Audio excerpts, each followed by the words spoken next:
Hi అండి, ఒక చిన్న మినీ బ్లాగ్తో మీ ముందుకు వచ్చేసా. ఏం స్పెషల్ అనుకుంటున్నారా? ఈరోజు భోగి కదా, అందుకోసం అని చెప్పి నలుగు పెట్టి స్నానం చేపిస్తున్నాము. ఎందుకేనేమో మా హస్బెండ్ ముందు రోజు వచ్చేసారు డ్యూటీ నుంచి. సో ఫైనల్గా ఇంకా స్నానం చేపించి ఎండలో నించోబెట్టి భోగి పళ్ళు పోయడం కోసం మా ఫ్రెండ్ వాళ్ళ ఇంట్లో అన్నీ సిద్ధం చేసేసారనమాట.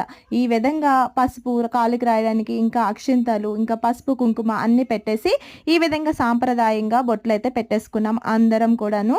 ఇంకా మా పిల్లలకైతే ఫస్ట్ భోగిపళ్ళు పోసి, ఇంకా నా తర్వాత నా ఫ్రెండ్స్ అందరూ పోసారు. ఈసారి అయితే ప్రతి ఇయర్ కూడా మేము సంక్రాంతికి మిస్ అవ్వకుండా మా విలేజ్ వెళ్తాము.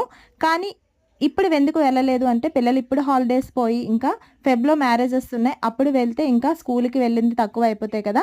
సో అందుకోసం అని చెప్పి ఇప్పుడు వెళ్ళలేదు. ఇంకా సంక్రాంతికి వెళ్ళకపోవడానికి కారణం మా హస్బెండ్ కూడా బయట డ్యూటీకి వెళ్ళి నిన్నే వచ్చారు కదా, అందుకోసమని వెళ్ళలేదు అనమాట.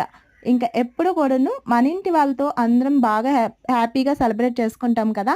కానీ నేనైతే ఇంకా ఈసారి వెళ్ళలేదు కాబట్టి నా ఫ్రెండ్సే నా ఇంటి వాళ్ళు అనుకొని అందరితో కలిసి చాలా హ్యాపీగా ఎక్కడ ఉంటే అక్కడ ఎంజాయ్ చేస్తూ ఉంటానన్నమాట. ఈ విధంగా ఈసారి మా ఇంట్లో భోగి సెలబ్రేషన్స్ చక్కగా సెలబ్రేట్ చేసుకున్నాము.